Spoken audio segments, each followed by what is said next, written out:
How are you guys doing? Today is Saturday, August 14th, 2021, out here in this quarantine. I'm James Sims, and for this episode of The Elite, I'm going to review the Elite exhibitions and matchups from yesterday, Friday, August 13th. And of course, I'm going to preview everything that's going on today as we navigate through the world of sports one day at a time. With the NBA and the NFL in their respective preseasons, the MLB is currently in season and getting started there. Starting in Philadelphia, the Philadelphia Phillies hosted the Cincinnati Reds, and the Reds were able to beat the Phillies 6-1. Scoring all 6 of the runs before the Phillies could score their only run of the game in the bottom of the 9th. For the Phillies in this matchup, the start and the loss went to their Cy Young candidate, Zach Wheeler. Wheeler allowed 4 earned runs in 6 innings pitched as he struck out 6 for the day. With this loss, Zach Wheeler is 10-7 on the season.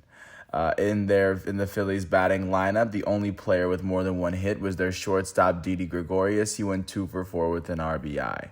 For the Cincinnati Reds, the start in the win went to Tyler Mahle. He allowed no earned runs, and he off of 3 hits in 7 innings pitched as he struck out 7.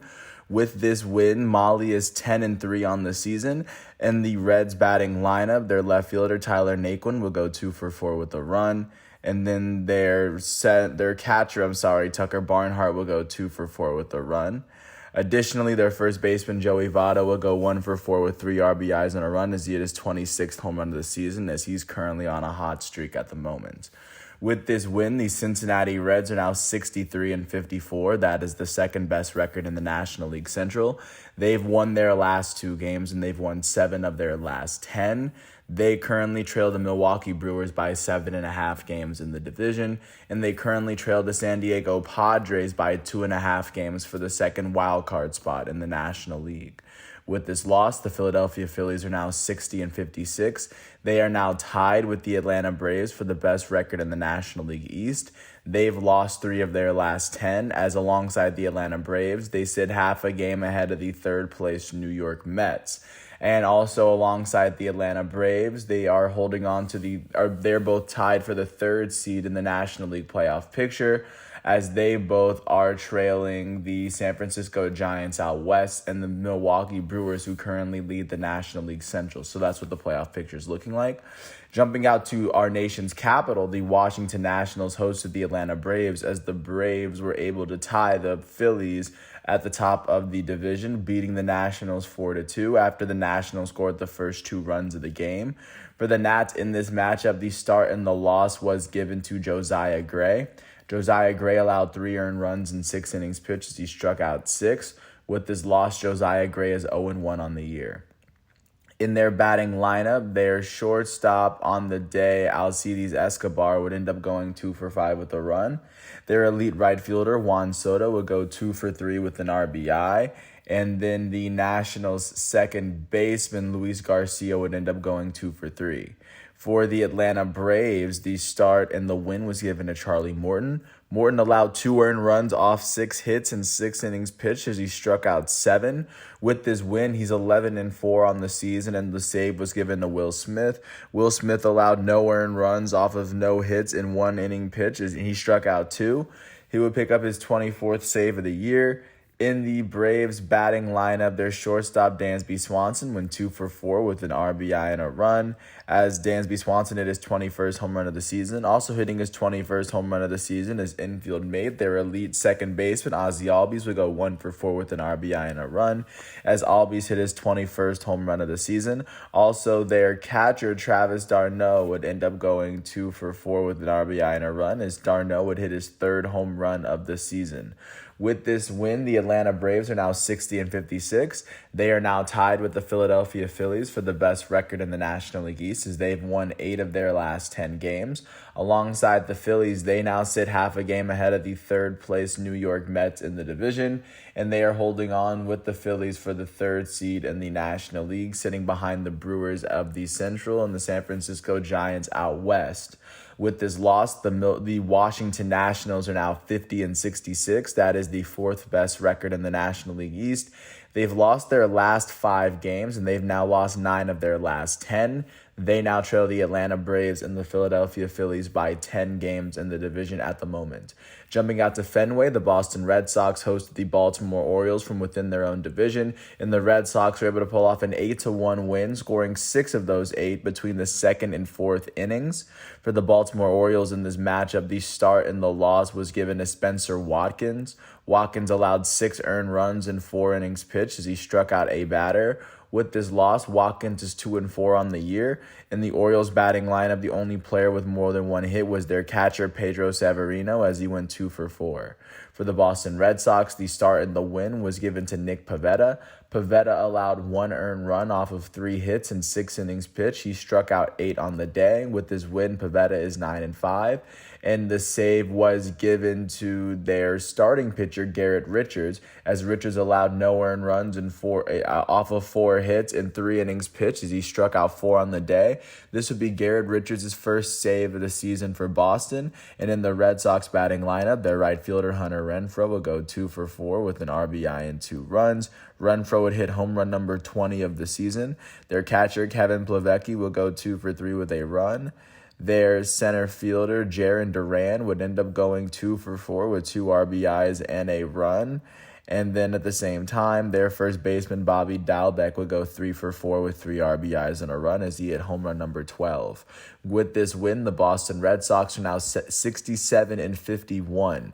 That is the second best record in the American League East. They've won 4 of their last 10 games. They now trail the Tampa Bay Rays by 5 games in the division, and they are currently holding on to the second wildcard spot in the American League, trailing the Oakland Athletics by a game for the first spot, and they are sitting 2.5 games ahead of the Yankees, who are the first team on the outside looking in. With this loss, the Baltimore Orioles are now 38-76. That is the worst record in the American League East and the worst record in the American League. They've currently lost their last 9 games, which is tied with the Chicago Cubs for the worst losing streak in baseball at the moment, as they've lost 9 of their last 10, of course, and they now trail the Tampa Bay Rays by 32 games in the division, which is actually the gap between the best and the worst teams in the American leagues. Like I said, that is now 32 games in the division. Jumping out to Detroit, the Detroit Tigers hosted the Cleveland Indians as these two teams are fighting it out for the second best record in the American League Central. In this matchup, the Indians would beat the Tigers 7-4, scoring all 7 of their runs between the 3rd and the 7th inning. For the Tigers in this matchup, the start and the loss was given to Tyler Alexander. Tyler Alexander allowed 4 earned runs in 5 innings pitched as he struck out 4. With this loss, he's 2-2 on the season. In the Tigers batting lineup, their right fielder, Robbie Grossman, will go 2-4 with an RBI as he was the only player in their batting lineup with more than 1 hit. For the Cleveland Indians, the start and the win was given to Zach Plesac. He allowed 2 earned runs off of 5 hits in 7.2 innings pitched. He struck out 9 on the day, and with this win, he's 7-4 for Cleveland in 2021. In the Indians batting lineup, their center fielder, Miles Straw, will go 2-4 with a run. Their third baseman, Yu Chang, would end up going 2-3 with 2 RBIs and 2 runs as he hit his second triple of the season and he hit his 3rd home run of the year. Also, their second baseman, Ernie Clement, would go 2-4 with 2 RBIs and 2 runs, as his 2 hits were his first 2 home runs of the year. With this win, the Cleveland Indians are now 56-58. That is the second best record in the American League Central. They've won 4 of their last 10 games as they now trail the Chicago White Sox by 11 games in the division. With this loss, the Detroit Tigers are now 57-61. That is the 3rd best record in the American League Central. They've lost 4 of their last 10. They now trail the Chicago White Sox by 12 games in the division. Jumping out to New York at Citi Field, the New York Mets hosted the defending World Series champs Los Angeles Dodgers, and the Dodgers were able to beat the Mets 6-5 after outscoring the Mets 2-1 in the 10th inning. The Mets would score 4 runs in the bottom of the 7th in order to tie the game up and send it into extra innings. For the Dodgers, it would be a 2-run home run for Will Smith to put them up by 2. The Mets could only score 1 run in the bottom of the 10th, and the Dodgers were able to pick up win number 70. They were the third team in the National League to be able to pick up 70 wins on the season, as the Brewers were able to do it 2 days ago. But looking out at the Mets, for the Mets, the start was given to Tyler McGill. McGill allowed 3 earned runs in 5 innings pitched as he struck out 6. The loss was given to Juris Familia. Familia allowed 2 runs in 1 inning pitch as he was unable to strike out a batter. With this loss, he's 6-3 on the season for New York. In the Mets batting lineup, nobody on the team was able to finish with more than 1 hit, and that can be attributed to great pitching from LA, as the Mets were only held to 7 hits all day. They're only held to 7 hits all day. For the Dodgers, the start was given to Julio Urias. Urias allowed no earned runs off of 2 hits in 5 innings pitched as he struck out 5. The win was given to the Dodgers closer Kenley Jansen. Jansen allowed only 1 run in 2 innings pitched as he struck out 1. With this win, he's now 2-4 on the season. And in the Dodgers batting lineup, their first baseman Max Muncy would end up going 2 for 5 with 2 runs on the day. Their all-star third baseman Chris Taylor would go 3 for 5 with a run as well. And with this win, the Los Angeles Dodgers are now 70-46. That is the second best record in the National League West, and they are now tied with the Milwaukee Brewers for the second best record in the National League. They've won 7 of their last 10 as they now trail the San Francisco Giants by 5 games in the division, and they now sit 5 games ahead of the San Diego Padres in first place in the national wildcard race, just to give a sense of how comfortably they're sitting in the playoff picture. With this loss, the New York Mets are now 59-56. That is the third best record in the National League East. They've lost 6 of their last 10 as they now trail the Atlanta Braves and the Philadelphia Phillies by half a game in the division right there, just to give a sense of where the Mets are sitting in the grand scheme of things. Jumping out to Miami, the Miami Marlins hosted the Chicago Cubs, and the Miami Marlins were able to beat the Cubs 14-10 in what was a slugfest. They would score all 14 of their runs in the first 3 innings, and they would score 11 runs in the second inning alone. For the Miami Marlins, for the Chicago Cubs, the start and the loss was given to Adbert Alzolay. Alzolay allowed 6 earned runs in 1.1 innings pitched as he struck out 1. With this loss, Alzolay is 4-13 on the year. In the Cubs batting lineup, their first baseman Frank Schwindel would end up going 3 for 5 with 2 RBIs and 2 runs. Schwindel would hit his 4th home run of the season yesterday. Their second baseman on the day, David Bodie, would go 2 for 4 with 2 RBIs and a run as he hit his 7th home run of the year. Their catcher, Robinson Chirinos, would go 4 for 6 with an RBI and 2 runs as he hit his 4th home run of the year. The Chicago Cubs center fielder, Jonas Shui Fargas, sorry if I butchered the name, would go 2 for 5 with an RBI and a run. He would go on to have a pretty good game for himself. Their shortstop in this matchup, Sergio Alcantara, will go 2 for 3 with an RBI.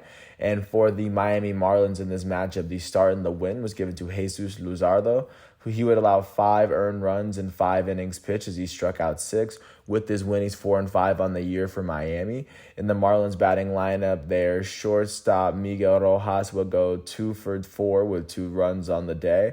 Their left fielder, Jorge Alfaro, would go 2 for 4 with an RBI and 2 runs on the day. Additionally, their right fielder, Brian De La Cruz, would go 3 for 5 with 4 RBIs and a run as he hit his 2nd home run of the year.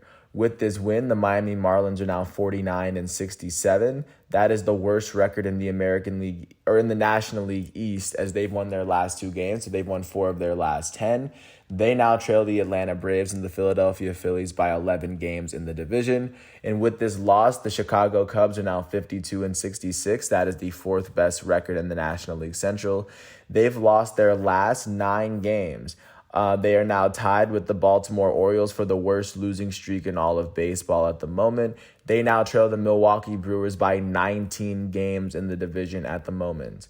Jumping out to Dallas, the Texas Rangers hosted the Oakland Athletics, and the Oakland A's were able to beat the Rangers the A's lost. They fell short as the Rangers were able to beat the Athletics 8-6 at home.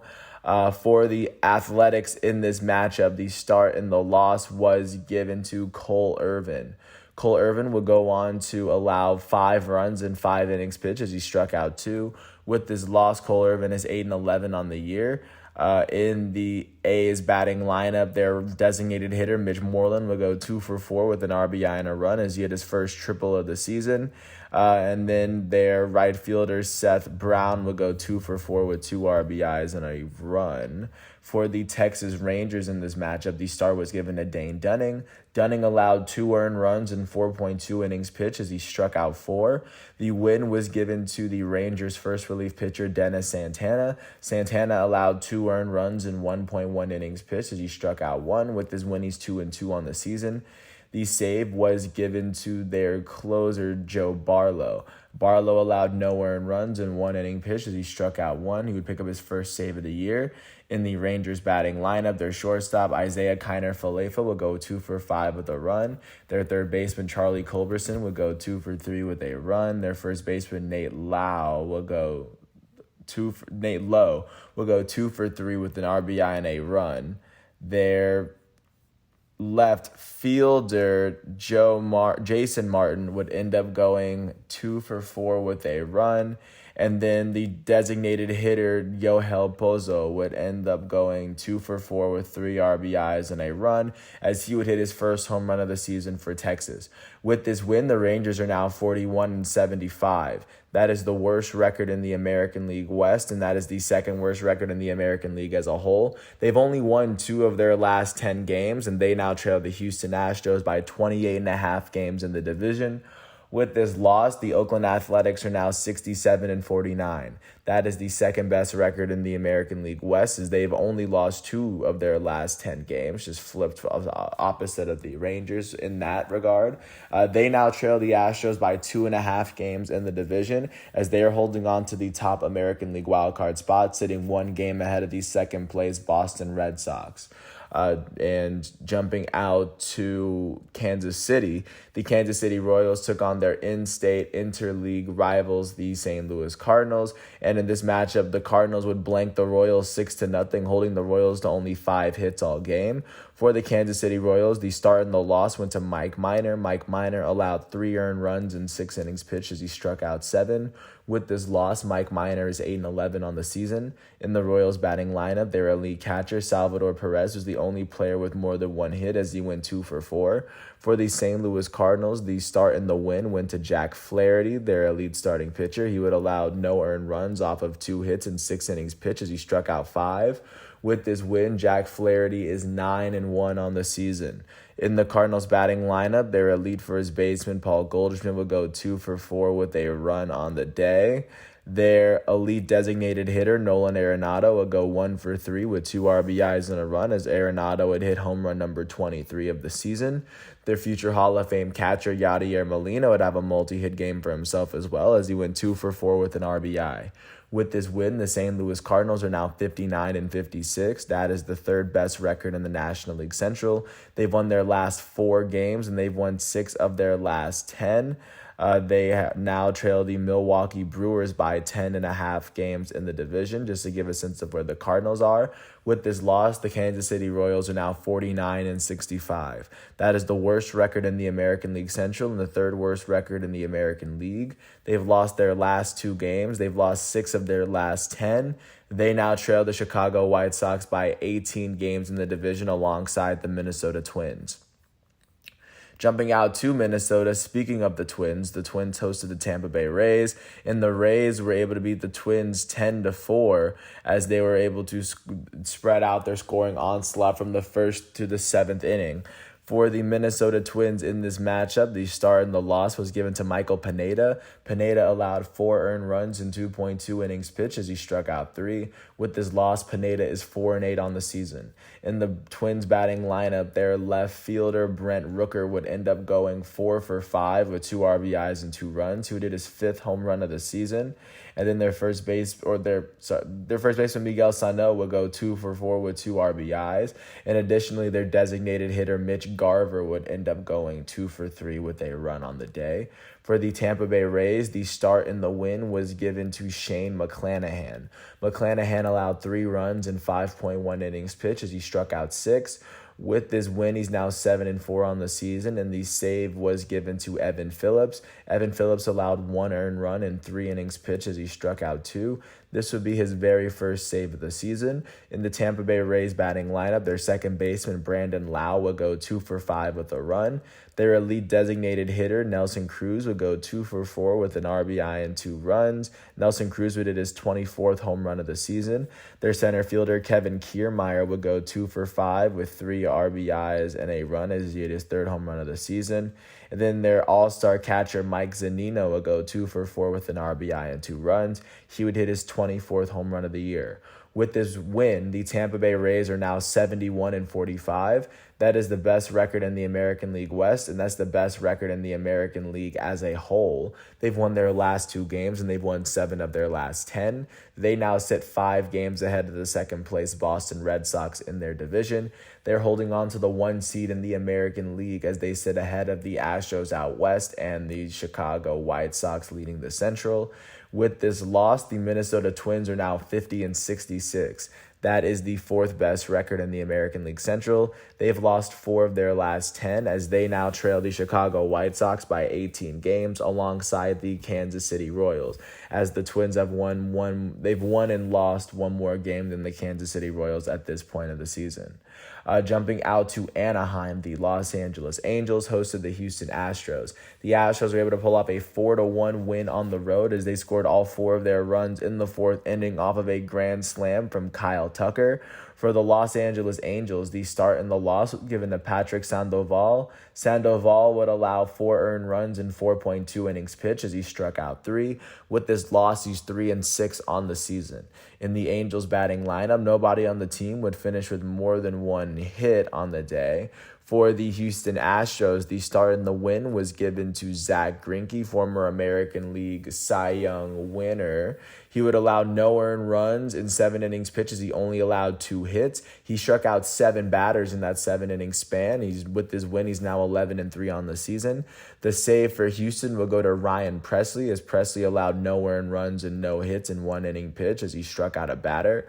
With this save, he now has 19 in 2021. The only player in the game with more than 1 hit was the Astros first baseman Aledmys Diaz.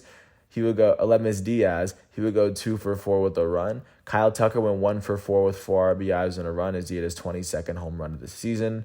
With this win, the Houston Astros are now 69-46.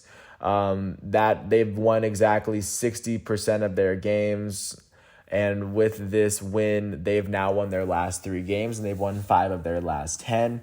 They now sit 2.5 games ahead of the second-place Oakland Athletics in their division. And right now, they're holding on to the 2nd seed in the American League playoff picture as they currently trail the Tampa Bay Rays from the East, and they currently sit ahead of the Chicago White Sox of the Central. With this loss, the Los Angeles Angels are now 58-59. That is the 4th best record in the American League West.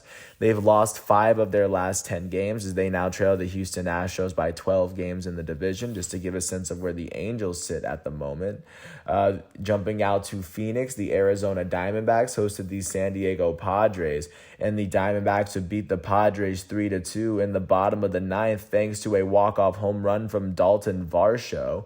For the San Diego Padres in this matchup, the start went to their elite starting pitcher Blake Snell. He allowed 2 earned runs in 5 innings pitches. He allowed 6 hits. He also struck out 6 on the day. The loss was given to their closer, Craig Stammen. Craig Stammen would allow 1 earned run without registering an out. With this loss, he's 5-3 on the season. In their batting lineup, their catcher Austin Nola would go 2 for 4. Their first baseman Eric Hosmer would go 2 for 4 with a run for himself. And their right fielder Will Myers would go 3 for 4 with 2 RBIs and a run as he hit his 16th double of the season. Then he hit his 13th home run of the year. For the Arizona Diamondbacks, the start was given to World Series hero Madison Bumgarner. He allowed 2 earned runs in 6.2 innings pitched as he struck out 6. The win was given to their closer, Tyler Clippard. Clippard allowed no earned runs in 1 inning pitch, and with this win, he's 1-0 on the season. In the Arizona Diamondbacks batting lineup, their second baseman, Josh Rojas, would end up going 2 for 3 on the day. And the only other player with more than 1 hit was their left fielder, Dalton Varsho. He went 2 for 3 with 2 RBIs and a run, as he would hit his 6th home run of the season to win the Arizona Diamondbacks their 37th win of the season.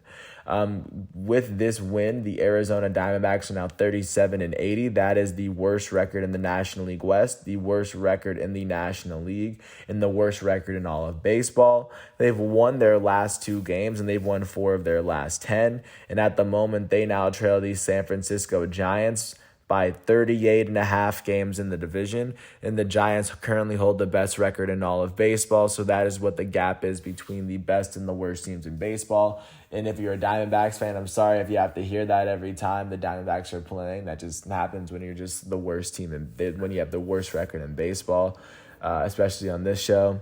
And with this loss, the San Diego Padres are now 66-52. That is the 3rd best record in the National League West. They've lost their last 3 games, and they've lost 5 of their last 10. They now trail the San Francisco Giants by 10 games in the division, and they are currently holding on to the 2nd National League wildcard spot, trailing the Los Angeles Dodgers by 5 games for the 1st wildcard spot, and they're sitting 2.5 games ahead of the Cincinnati Reds, who are the first team on the outside looking in.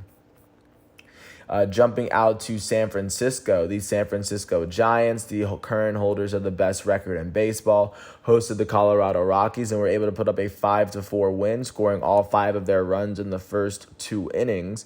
The Giants would score 4 of those runs in the first inning, 3 of them from a Wilmer Flores 3-run home run.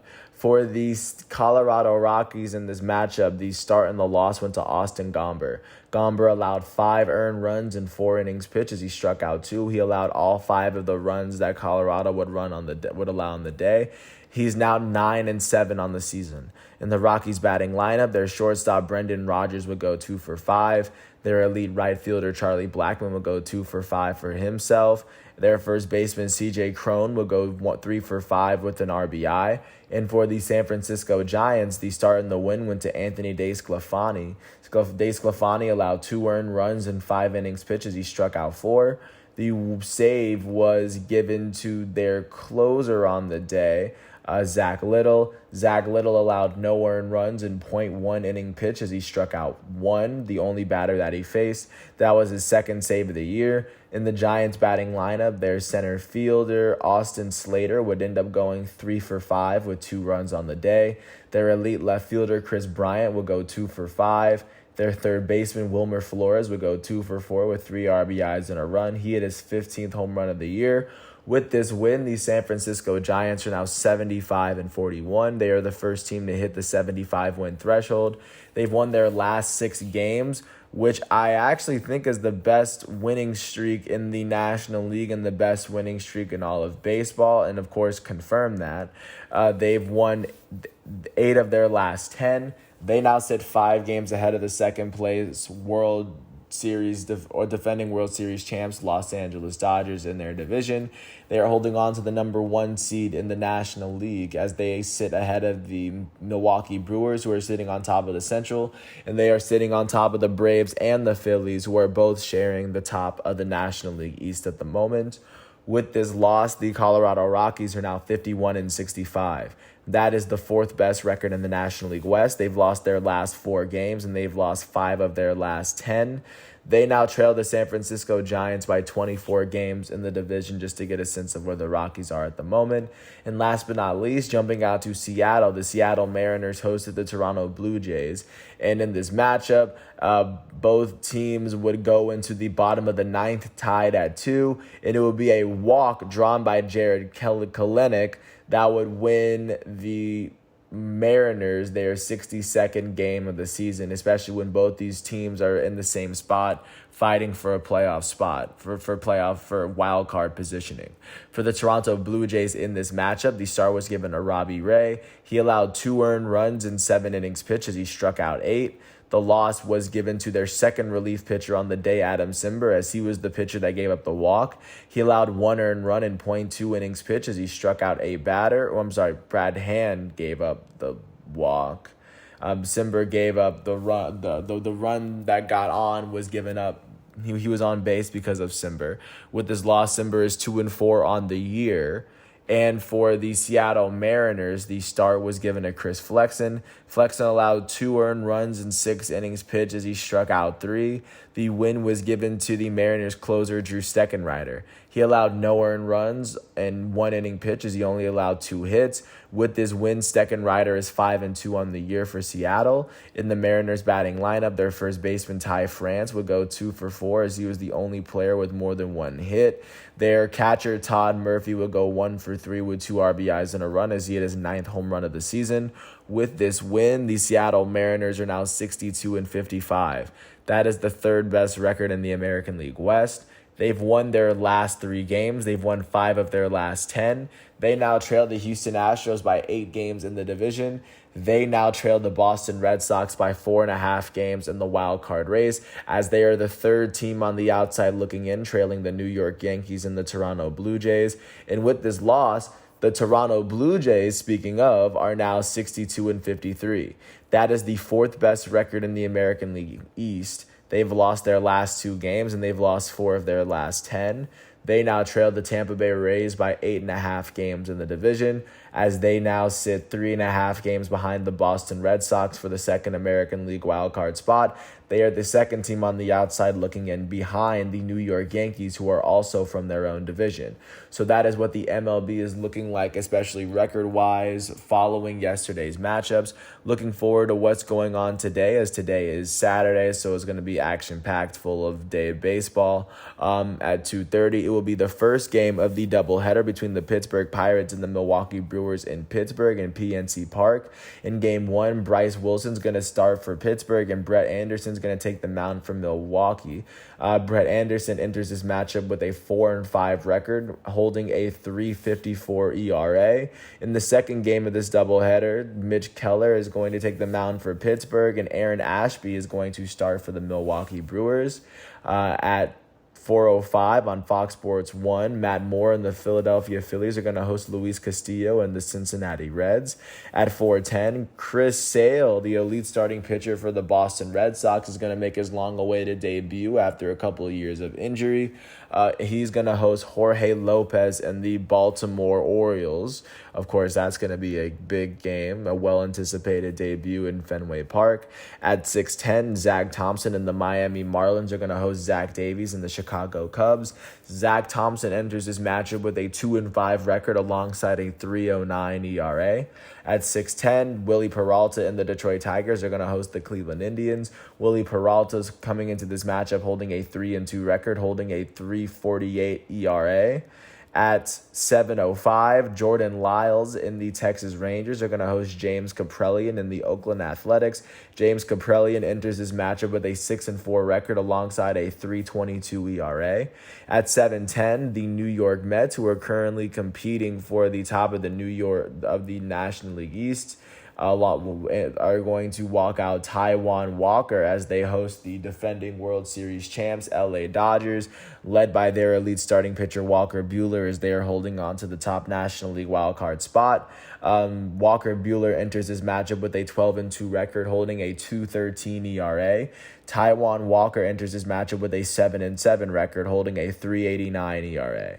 At 7:10 on ESPN+, Dylan Cease and the Chicago White Sox are going to host Jameson Taillon and the New York Yankees. Taillon enters this matchup with a 7-4 record, holding a 3.82 ERA. And Dylan Cease is going to enter this matchup holding a 9-6 record with a 3.99 ERA. That game's going to be on ESPN+. Also at 7:10, Brad Keller and the Kansas City Royals are going to host John Lester and the St. Louis Cardinals in Kauffman Stadium in Kansas City. At 7:10 as well, Kenta Maeda and the Minnesota Twins are going to host Michael Wacha in the Tampa Bay Rays, who are currently holding the best record in the American League at the moment. At 8:10, Tyler Gilbert and the Arizona Cardinals are going to host, or the Arizona Diamondbacks, are going to host Joe Musgrove and the San Diego Padres. Joe Musgrove enters his matchup with an 8-7 record, holding a 2.81 ERA. At 9:05, the San Francisco Giants, holding the best record in all of baseball, are going to host Kyle Freeland and the Colorado Rockies. At 9:07, Jaime Badia and the Los Angeles Angels are going to host Luis Garcia and the Houston Astros. Garcia enters his matchup with an 8-6 record, holding a 3.29 ERA. And last but not least, at 10:10, Yusei Kikuchi, the all-star starting pitcher for the Seattle Mariners, will take the mound as he hosts the Toronto Blue Jays, led by their elite starting pitcher Hyunjin Ryu. And Hyunjin Ryu is coming into this matchup with an 11-5 record, holding a 3.62 ERA. And the hosting Yusei Kikuchi is holding a 7-6 record alongside a 3.73 ERA. So that is what baseball is looking like as of right now. And taking a look at what was going on outside of the North American continent, in the world of soccer. Starting in the Premier League, in the first matchup there, Arsenal lost to Brentford 2-0, as Brentford was able to score a goal in both halves. In the debut of La Liga, Valencia was able to get their win against Getafe, as both teams were able to draw a red card as well.